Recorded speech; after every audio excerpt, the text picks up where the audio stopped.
ask you guys. Ebintu by'okuyomba. Omukyala ayagala ebintu by'okuyomba.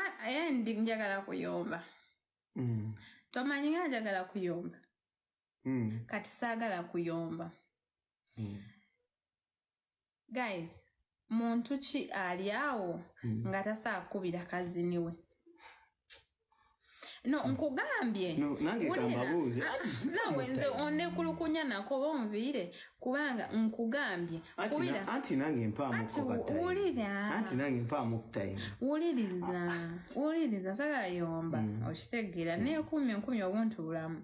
Nkubuuza ekintu kimu.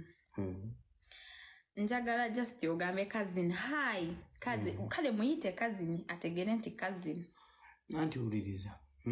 Njagala nange otegere bulungi. Mpulira mukwano. Saawa ziri 6 ziri 4 za kiro. Okubira otya cousin wo. Bw'abeera sister abaso kitegeera nti munaye ono brother we. Ne cousin Uganda lugattike. Ati baby mpuliriza ekibinyi bizibu. Omanyi mwana abakazi begeziwa za. No, you just call your cousin. Ulira. Cousin Uganda lugattike. Okitegeera. Kati uyise kuba brother, uyise kuba sister, uyise kuba bani mbolumbye cousin. Jajjawo muyiseko mama omuyiseko. Mbolumbye cousin okubire cousin sawa nyaza akiro wabira ne bawe.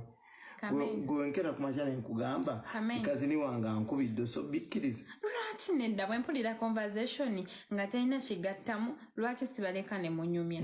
Cousin babirimbira munyo baby tosaba bikkiriza ebintu biba bya kiyayi by'abakazi. Ne wana Kamenyo oli wambwa boy. Nkubuulira oli musajja wambwa nnyo. No, ate bya cousin. Naye olaba ngenda kusigala sina luno wendaga. Attention, aren't you men you think when you impregnate someone, Nazala, you think it's over, right?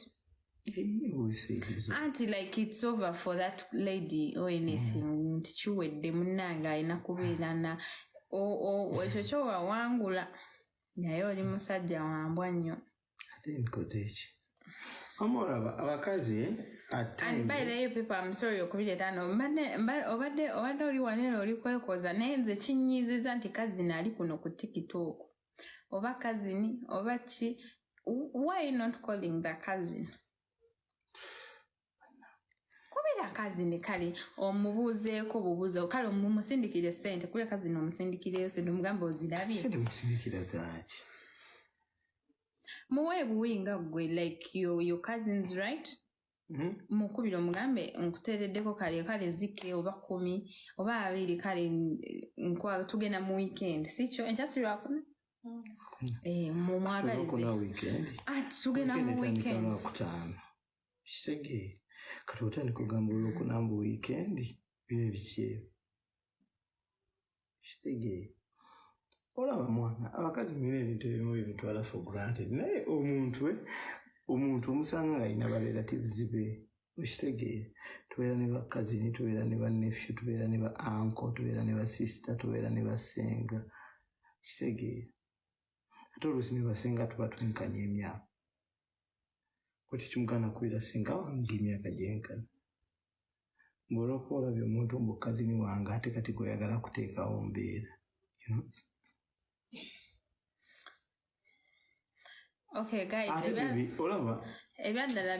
and someone is saying we want us to trend. We have been trending, okay? We are not all that bad on TikTok. At least a lot of people know us.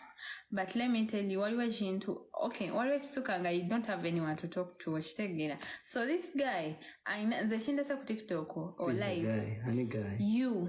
Who's a guy? You, Kamenyo. You're a guy. Are you a lady? Baby. This guy. Baby. This guy. Listen. Omwana gwabadde wano ku TikTok. Okitegeera. Kati cousin wange kimugana okudownloadinga TikTok unagiteka ku simu ye. We have been there for you, you know that. So who has not been there for you? Kati we have been there for each other. Shege. Okay, kale katukole bwe just a small thing. No. Katukole bwe katukole bwe tutukite. Katukole bwe tutukite. Embozi tugite. Akitegeera. Kazini wasicho kati kazini wabeere wuwo. Yes. Kati kazini wange abira ati saagala mbozi ndala. Anti ulira kazini wange abira ati wange. Talina waabwe. Kazini wange beere wuwo anti va mu live yange nkole. Akole ki? Nkole.